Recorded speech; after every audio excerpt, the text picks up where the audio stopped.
Ya, selamat malam Bapak Ibu. Malam. Mungkin bisa geser ke sini aja. Biar kita ini kayaknya malam ini agak terlalu ramai, kita mungkin bisa gabung di sini.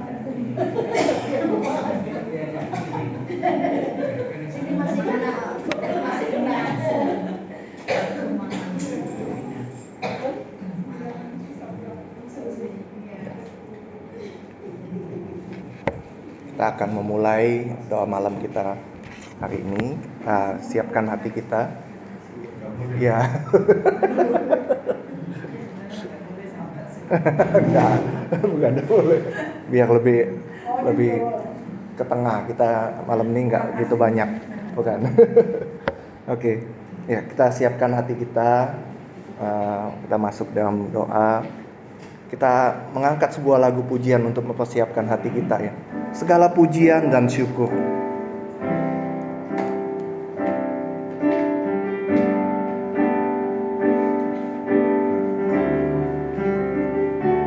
Kau Tuhan yang selamatkanku. Terima kasih Yesus. Kau Tuhan yang pulihkanku, terima kasih. Kau Tuhan yang selamatkanku, terima kasih Yesus. Kau Tuhan memberkatiku, terima kasih. Segala pujian dan syukur, segala pujian dan syukur hanya bagimu Yesus. Dengan apakah ku balas kasih-Mu? Segala hormat kemuliaan, segala hormat kemuliaan hanya layak bagimu. Ku sembah Yesus seumur hidupku. Kita ulangi pujian ini satu kali lagi. Kau Tuhan yang selamatkanku, terima kasih Yesus. Kau Tuhan yang pulihkanku, terima kasih.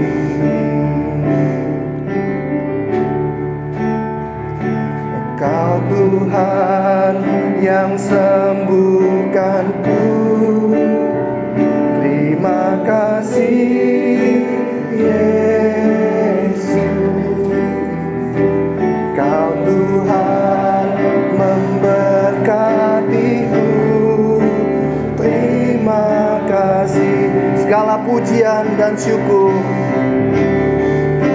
segala pujian dan syukur hanya bagimu Yesus. Dengan apakah ku balas kasih-Mu?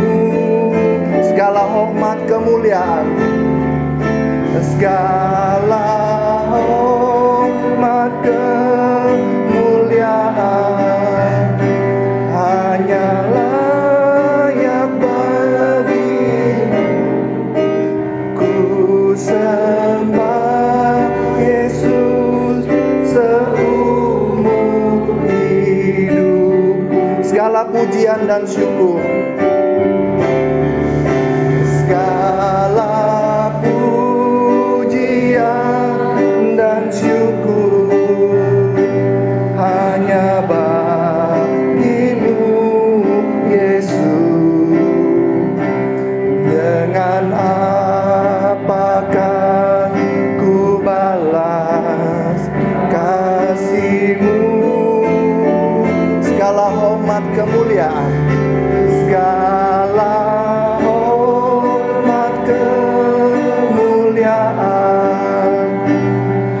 hanya layak bagimu. Ku sembah Yesus seumur hidupku. Ku sembah Yesus seumur hidupku. Ku sembah Yesus seumur hidupku. Mari Bapak Ibu kita masuk di dalam doa. Masing-masing kita mengucap syukur kalau Tuhan sudah berikan kita anugerah keselamatan. Kalau Tuhan sudah memulihkan hidup kita. Kalau Tuhan sudah menyembuhkan kita. Kalau Tuhan sudah menolong hidup kita. Apakah kita selalu mengucap syukur? Apakah kita selalu merasakan ucapan syukur itu dari dalam hati kita? Malam hari ini saya memberikan kesempatan kepada kita semua untuk berdoa, mengucap syukur, berterima kasih kepada Tuhan untuk segala sesuatu yang sudah Tuhan buat di dalam hidup kita.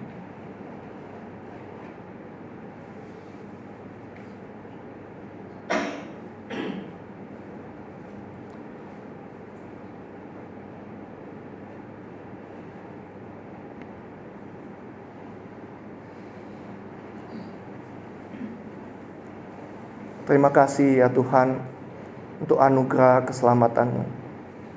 Terima kasih Engkau sudah memulihkan hidup kami. Terima kasih kalau Engkau sudah menyembuhkan sakit penyakit kami. Terima kasih ya Tuhan untuk segala sesuatu yang sudah Tuhan lakukan di dalam hidup kami.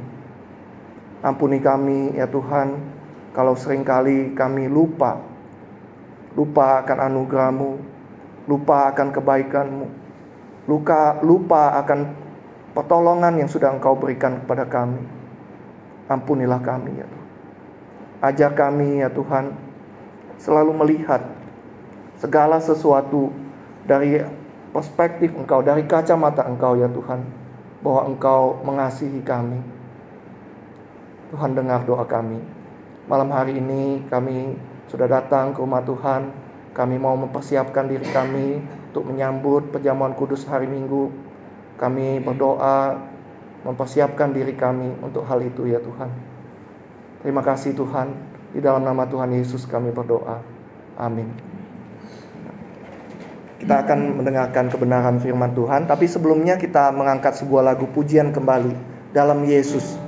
Kekuatan di hidupku didapat di dalam Yesus. Yesus yang tidak pernah meninggalkan kita.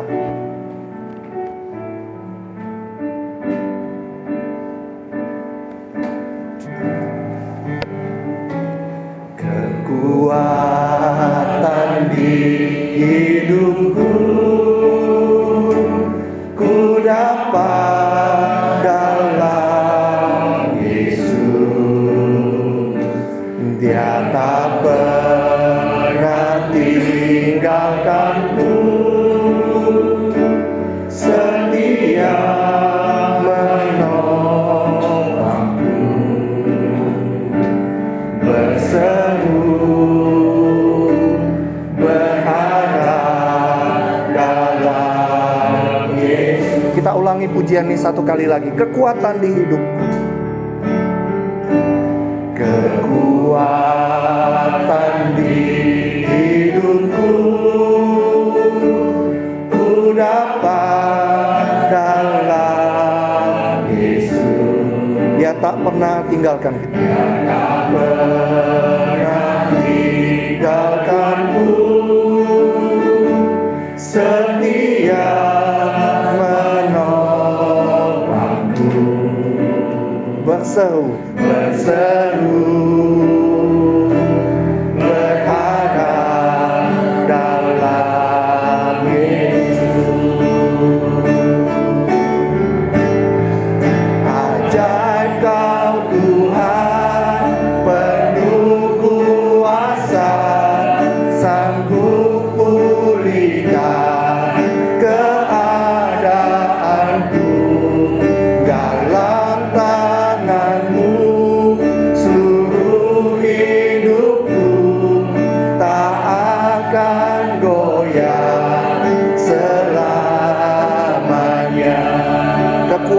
di hidupku. Kekuatan di hidupku ku dapat dalam Yesus. Dia tak pernah tinggalkanku, setia menopangku. Berseru berharap, berharap dalam Yesus. Ajaib Kau Tuhan, ajaib Kau Tuhan, penuh kuasa, sanggup pulihkan keadaanku. Dalam tangan-Mu seluruh hidupku tak akan goyah selama. Ajaib Kau Tuhan, ajaib Kau Tuhan, penuh kuasa, sanggup pulihkan keadaanku. Dalam tangan-Mu seluruh hidupku tak akan goyah selama. Ajaib Kau Tuhan, ajaib Kau Tuhan, penuh kuasa, sanggup pulihkan keadaanku. Dalam tangan-Mu seluruh hidupku tak akan goyah selama. Ajaib Kau Tuhan, ajaib Kau Tuhan, penuh kuasa, sanggup pulihkan keadaanku. Dalam tangan-Mu seluruh hidupku tak akan goyah selamanya. Tak akan goyah, tak akan goyah selamanya.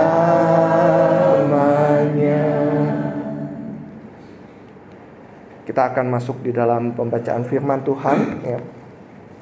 Malam hari ini kita akan membahas mengenai Nahum ya. Nahum, nabi Tuhan yang taat.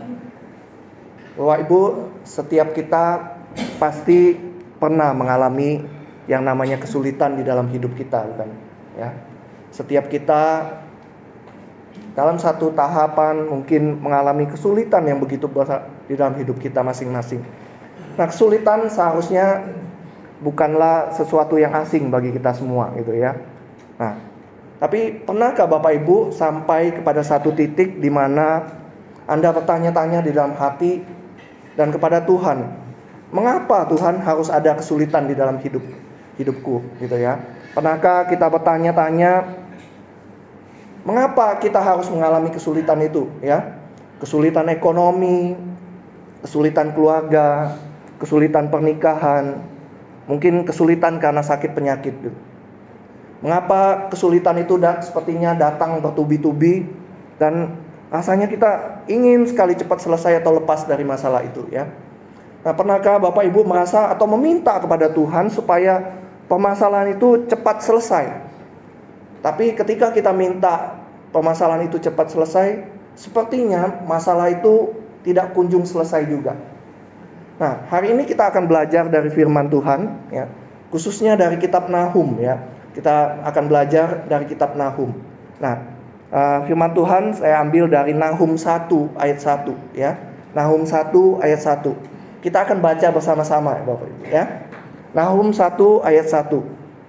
Ucapan ilahi tentang Niniwe, kitab penglihatan Nahum orang Elkos ya. Nah, Bapak Ibu, bagi kita yang membaca Alkitab secara runut ya, dari Kejadian sampai Wahyu, biasanya kita itu mengalami masa-masa yang sulit, membosankan.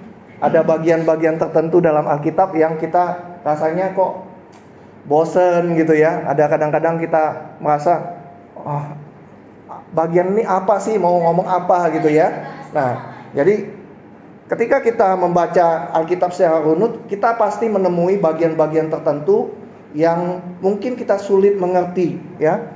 Kita sulit membacanya, dan kadang-kadang ucapan atau firman Tuhan yang ada di dalam itu terasa jauh sekali gitu ya konteksnya dari kita. Kita tidak mengerti apa yang dibicarakan di dalam ayat-ayat Alkitab tersebut. Nah, bagi Bapak Ibu yang membaca runut gitu ya, saya yakin Bapak Ibu juga pernah mengalami seperti yang apa saya rasakan gitu ya. Ketika kita membaca kitab-kitab Nabi kecil, itu biasanya cukup sulit untuk membacanya. Walaupun kadang-kadang perikopnya atau jumlah ayatnya nggak terlalu banyak. Tapi kita tuh bacanya, apa sih yang mau dikatakan oleh firman Tuhan ini? Apa sih hubungannya dengan diri kita gitu ya? Nah, untuk mengerti kitab-kitab ini, kitab-kitab Nabi kecil khususnya gitu, Nahum ini adalah salah satu dari kitab Nabi kecil. Untuk mengerti kitab ini kita harus tahu konteks atau latar belakang kitab itu terlebih dahulu gitu ya. Jadi sebelum kita membaca bagian itu, sebaiknya kita tuh tahu dulu konteks atau latar belakang kitab tersebut. Nah, kalau kita mengerti konteks atau latar belakang kitab itu, maka kita akan bisa memahami sedikit lebih banyak, sedikit lebih bisa mengerti berita yang disampaikan oleh nabi-nabi itu gitu. Nah, Bapak Ibu, berbicara mengenai tadi ya, kita baca ucapan ilahi tentang Nineve, kitab penglihatan Nahum orang Elkos. Waktu kita membaca bagian ayat ini, kita membaca tentang Nineve gitu ya, Nineve. Waktu kita membaca kata kota Nineve itu, apa yang terlintas dalam benak Bapak Ibu? Apa yang langsung diingat?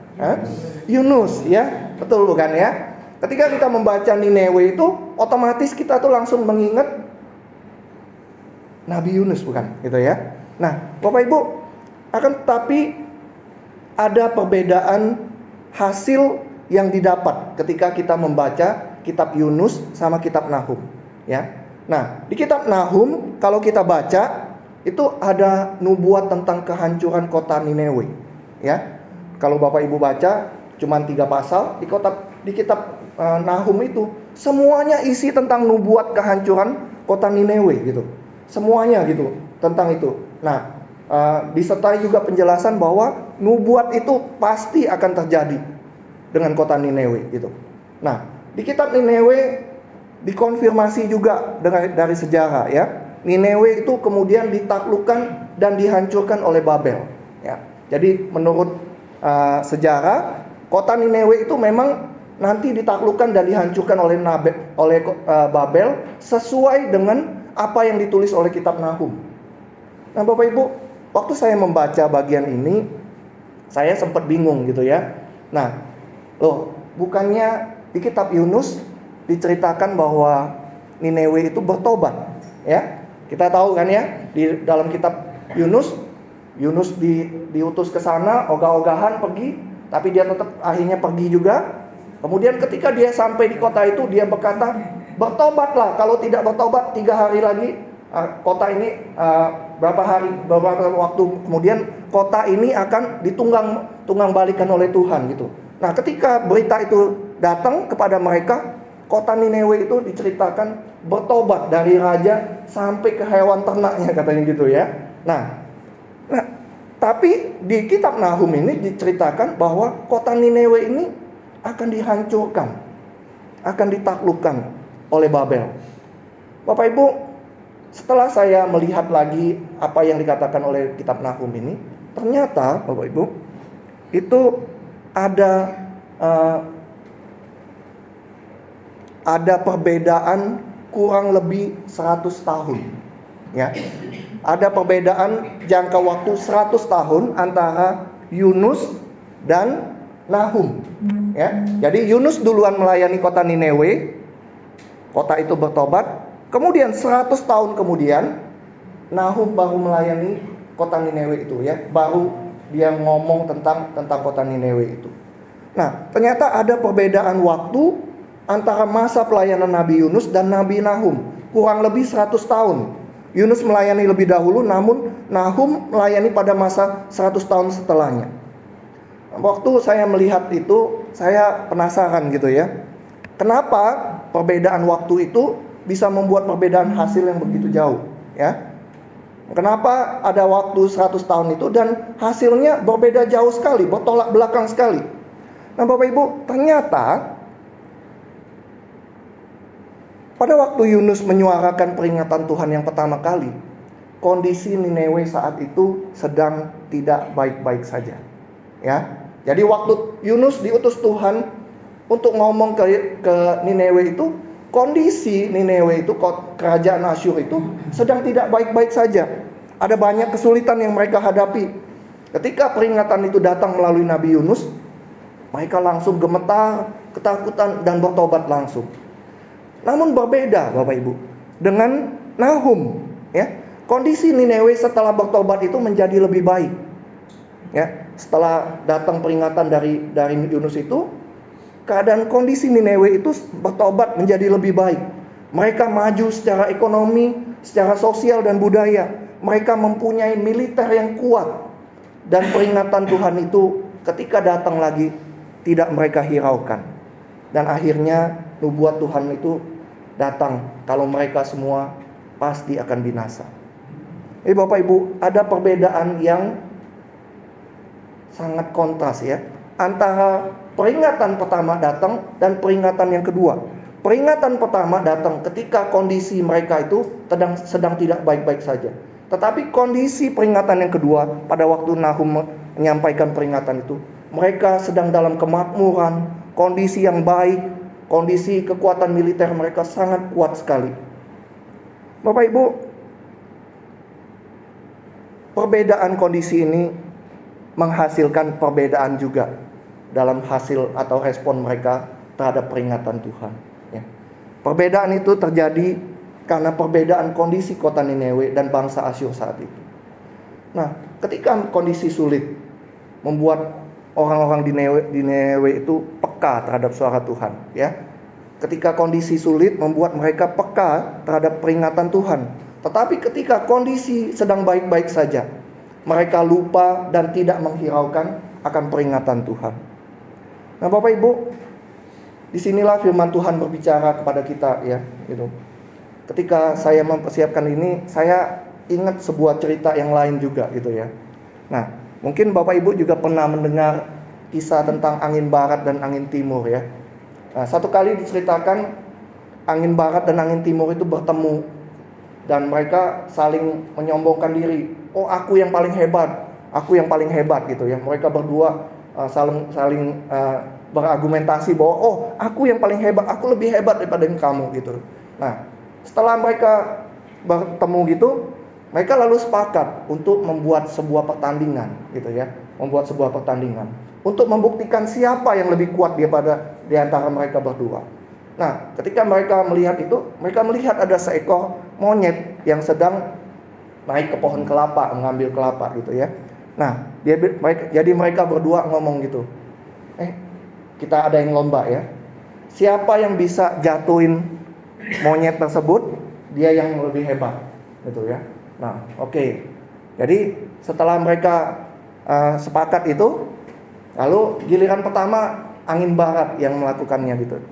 Jadi dia siap-siap, dia ambil napas gitu kayak orang latihan paduan suara ya Pak tadi.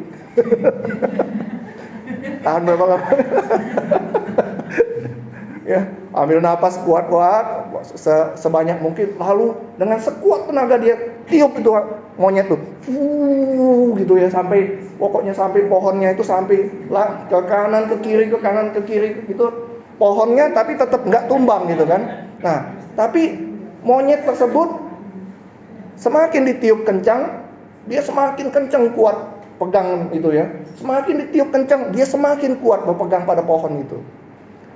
Lalu setelah beberapa lama, akhirnya angin barat ngomong, udah, dia bilang, coba kamu deh katanya kalau kamu bisa jatuhin si monyet tersebut. Iya. Di awal angin timur itu tiup juga kencang gitu, tiup kencang. tiup kencang. Semakin kencang juga monyet itu berpegang pada pohon itu. Lalu kemudian angin timur itu sampai kepada satu kesadaran. Oh, aku harus mengubah strategi ini gitu ya. Lalu apa yang dia lakukan? Dia tiup pelan-pelan. Tiup pelan-pelan gitu, tiup pelan-pelan. Lalu monyet itu ngantuk. Kemudian ketika ngantuk, lalu angin timur itu gitu. Pluk, jatuh langsung gitu ya. Monyetnya jatuh, Bapak Ibu. Nah, cerita ini mungkin sebuah cerita yang lucu bagi kita ya, tapi cerita ini mengajarkan satu hal juga, sama seperti kisah kota Niniwe tersebut ya. Ketika kita bertanya-tanya kenapa harus ada kesulitan dalam hidup kita, kenapa kita harus mengalami kesulitan yang cukup banyak di dalam hidup. Mungkin ada satu masa kesulitan itu datang bertubi-tubi dalam hidup kita gitu. Kenapa sepertinya masalah itu tidak kunjung selesai. Nah, Bapak Ibu, mungkin kita perlu memiliki sebuah perspektif yang berbeda ya. Ketika kita belajar dari Nahum ini juga kita melihat bahwa kesulitan itu selalu membuat kita bergantung dan berpegang teguh kepada Tuhan ya. Tetapi kenyamanan ya, hal-hal yang membuat kita merasa nyaman, baik gitu keadaan kita, seringkali membuat kita terlena dan lupa pada Tuhan gitu. Kalau kita saat ini mengalami permasalahan, kita harus mengubah perspektif kita ya. Ketika kita menghadapi permasalahan ekonomi, permasalahan keluarga, permasalahan pernikahan, kita harus mengubah perspektif kita seperti cara Tuhan melihatnya ya. Kita harus melihatnya bahwa kesulitan itu Tuhan izinkan terjadi di dalam hidup kita, di dalam keluarga kita, di dalam pernikahan kita, untuk membuat apa? Membuat kita bergantung penuh dan berpegang penuh pada Tuhan. Semakin kuat kesulitan itu, seharusnya semakin membuat kita berpegang teguh ya. Kita memeluk Tuhan sekuat tenaga kita. Dan jangan sampai kenyamanan membuat kita terlena atau lupa kepada Tuhan ya. Biarlah firman Tuhan ini menolong kita semua ya, biarlah kita juga senantiasa berpegang penuh pada Tuhan. Kita akan mengangkat sebuah pujian kembali sebelum kita masuk dalam pokok doa ya. Kita meresponi firman Tuhan, kita menyanyikan berkat kemurahan-Mu. Tuhan menghiasi kehidupan kita dengan kemurahan Tuhan melalui kesulitan-kesulitan yang Dia izinkan kita alami.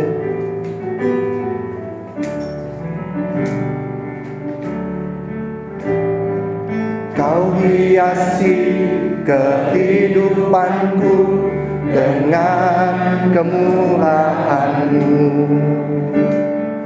Kau rancangkan masa depanku penuh dengan harapan. Aku ada saat ini, semuanya karena kasih-Mu. Aku hidup hari ini, semua berkat kemurahan-Mu. Terima kasih Yesus, Engkau sangat baik, teramat baik bagiku. Kau hiasi kehidupan. Kau hiasi kehidupanku dengan kemurahan-Mu. Kau rancangkan masa depanku penuh dengan harapan. Aku ada saat ini.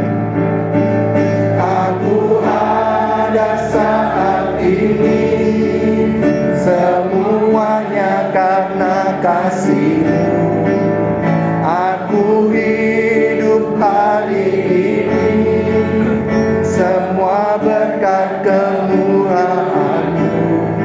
Terima kasih Yesus, Engkau sangat baik, teramat baik bagiku. Aku ada saat ini, semuanya karena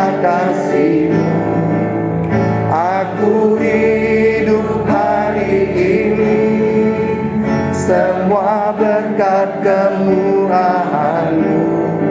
Terima kasih Yesus, Engkau sangat baik, teramat baik bagiku. Mari kita masuk di dalam doa. Saya memberikan waktu kepada Bapak Ibu untuk berdoa secara pribadi, mengingat lagi akan kesulitan-kesulitan yang mungkin kita hadapi di dalam hidup ini. Mengingat kembali akan masa-masa gelap, masa-masa kelam di dalam hidup kita. Dan ketika kita mengingat masa-masa sulit itu, masa-masa kelam tersebut, apakah kita melihat jejak kemurahan Tuhan di dalam perjalanan hidup kita itu? Firman Tuhan malam hari ini mengingatkan kita kembali. Kondisi yang baik, kondisi yang lancar, seringkali membuat kita terlena, lupa akan Tuhan. Tapi kesulitan-kesulitan, tantangan-tantangan, cobaan-cobaan, pergumulan-pergumulan yang kita alami di dalam hidup ini, bukankah itu semua membuat kita berpegang teguh kepada Tuhan, berharap penuh kepada Tuhan? Bukankah ketika keadaan semakin sulit, kita semakin bergantung kepada Tuhan? Saya memberikan waktu kepada Bapak Ibu untuk berdoa, meminta ampun kepada Tuhan. Kalau di saat-saat seperti itu kita marah, kita mengeluh, kita kesal kepada Tuhan,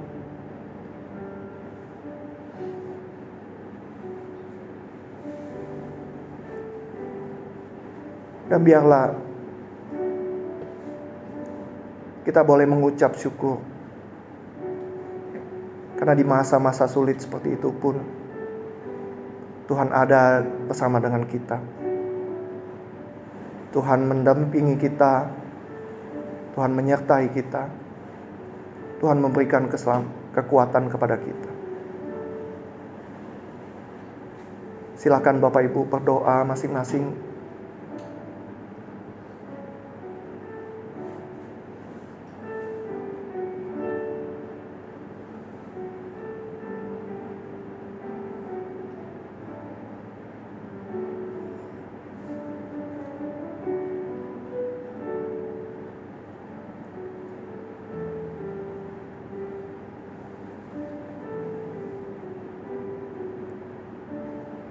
Terima kasih Tuhan untuk kebenaran firman Tuhan yang boleh kami dengar malam hari ini.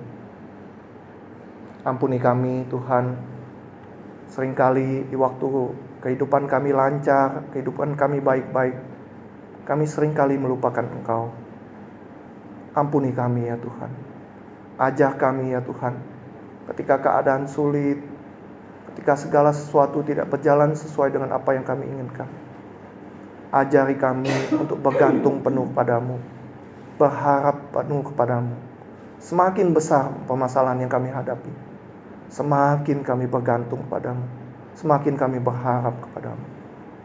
Tuhan, dengar doa kami, tolonglah kami. Roh Kudus juga memampukan kami untuk senantiasa berpaut kepada Engkau ya Tuhan. Hati kami selalu terikat kepadamu saja ya Tuhan. Terima kasih Tuhan. Di dalam nama Tuhan Yesus kami berdoa. Amin. Malam hari ini kita kembali akan menaikkan doa syafaat. Ya. Kita akan berdoa untuk persiapan perjamuan kudus. Ya. Minggu depan ini kita akan mengadakan perjamuan kudus. Nah Bapak Ibu, yang pertama kita berdoa untuk persiapan hati. Ya.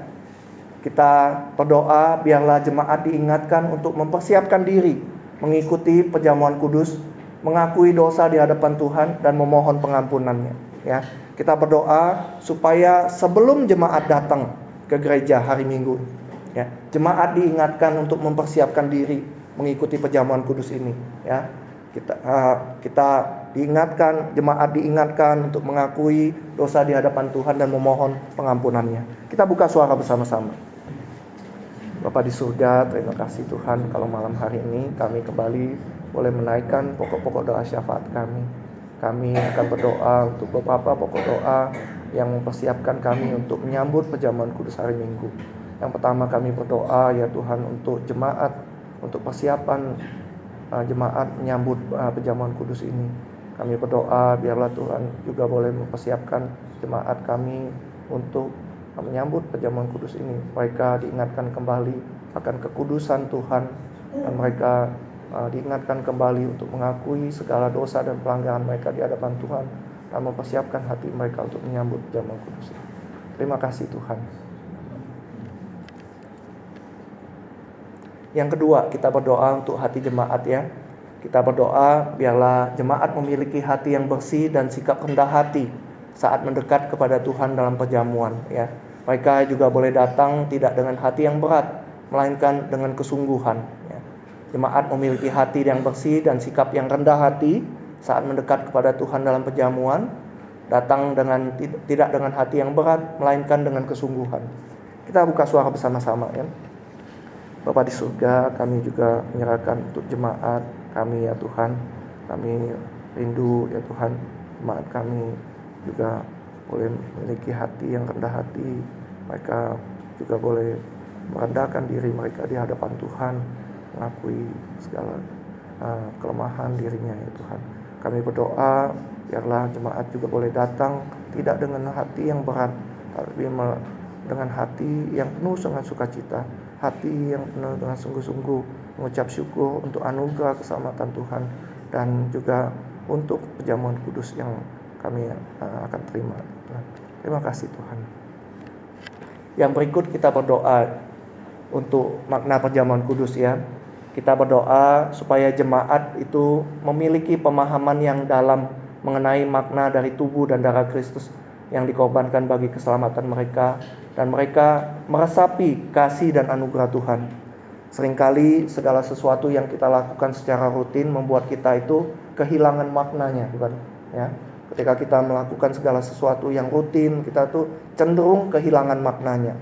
Dan biarlah kita berdoa, jemaat juga memiliki pemahaman yang benar, pemahaman yang dalam mengenai makna dari tubuh dan darah Kristus itu, dan mereka juga boleh meresapi kasih dan anugerah Tuhan. Kita berdoa sama-sama. Bapa di surga, terima kasih Tuhan, kami juga boleh datang malam hari ini untuk berdoa bagi jemaat kami ya Tuhan. Kami tahu segala sesuatu yang kami lakukan berulang-ulang, yang kami lakukan secara rutin, cenderung membuat kami kehilangan maknanya. Begitu pula dengan perjamuan kudus ini ya Tuhan. Mungkin sudah berapa kali, berapa puluh kali, berapa ratus kali kami menerima perjamuan kudus, tapi apakah kami tetap memiliki pemahaman yang benar, makna yang mendalam dari perjamuan kudus ini? Tuhan, tolong biarlah jemaat kami juga boleh memiliki makna yang benar, makna yang mendalam tentang perjamuan kudus. Mereka menerima perjamuan kudus dengan hati yang penuh ucapan syukur. Mereka memaknai kasih dan anugerah Tuhan dalam hidup mereka. Terima kasih Tuhan. Yang berikut kita berdoa untuk persatuan jemaat, gitu ya. Melalui perjamuan kudus, jemaat juga dapat semakin dipersatukan sebagai tubuh Kristus. Kita juga berdoa agar tidak ada perpecahan di antara jemaat, melainkan kesatuan dan kasih yang kuat, ya. Mari kita berdoa untuk pokok doa ini. Bapa di surga, kami juga berdoa untuk perjamuan kudus yang akan kami lakukan ini ya Tuhan. Melalui perjamuan kudus kami disatukan menjadi satu tubuh dalam satu tubuh Kristus ya Tuhan. Kami berdoa biarlah jemaat kami juga boleh mengerti makna dari perjamuan kudus ini sebagai satu kesatuan tubuh. Kami berdoa ya Tuhan, biarlah jemaat kami dijauhkan dari konflik dan perselisihan. Tuhan, tolong kami biarlah iblis tidak bekerja di tengah-tengah kami, mengganggu persekutuan kami ya Tuhan. Kami berdoa mohon perlindungan Tuhan untuk kesatuan dan persatuan jemaat. Mereka memiliki hati yang satu, mencintai Tuhan dan melakukan yang terbaik buat Tuhan. Terima kasih Tuhan. Yang berikut kita berdoa untuk motivasi jemaat ya. Kita berdoa biarlah jemaat mengikuti perjamuan kudus itu bukan karena tradisi atau kebiasaan saja, tetapi dengan motivasi yang murni untuk mengingat dan menghormati karya keselamatan Yesus Kristus ya. Kita berdoa supaya jemaat mengikuti perjamuan kudus bukan karena tradisi atau kebiasaan, tetapi dengan motivasi yang murni, mengingat dan menghormati karya keselamatan Yesus Kristus. Kita berdoa bersama-sama. Bapa di surga, kami sekali lagi datang juga berdoa untuk jemaat kami ya Tuhan, untuk persiapan perjamuan kudus ini ya Tuhan. Biarlah kami juga berdoa jemaat mengikuti perjamuan kudus ini bukan karena tradisi atau kebiasaan, tapi mereka melakukannya dengan suatu sikap yang menghargai dan menghormati, khususnya anugerah keselamatan yang sudah Tuhan berikan melalui pengorbanan Tuhan Yesus di kayu salib. Jamuan kudus mengingatkan kami akan kasih dan anugerah Tuhan yang sudah mati buat kami. Tuhan dengar doa kami. Terima kasih. Yang terakhir, kita berdoa supaya Roh Kudus juga hadir di tengah-tengah jemaat saat perjamuan kudus berlangsung. Roh Kudus, kehadiran Roh Kudus memberikan kedamaian, penghiburan, dan pengertian, kekuatan juga ya, pengertian yang mendalam akan karya Kristus. Kita berdoa buka suara bersama-sama untuk Bapa di surga. Kami juga berdoa memohon dalam perjamuan kudus yang akan kami lakukan hari Minggu nanti, biarlah Tuhan dan Roh Kudus hadir di tengah-tengah kami ya Tuhan. Kami juga berdoa biarlah Roh Kudus yang sendiri memberikan damai sejahtera-Mu, harapan, kekuatan, penghiburan yang daripadamu ya Tuhan. Dan Kau juga memberikan kesatuan di antara kami ya Tuhan. Dan biarlah jemaat Tuhan juga boleh memaknai kehadiran Roh Kudus ini dan mengucap syukur untuk kami. Terima kasih Tuhan.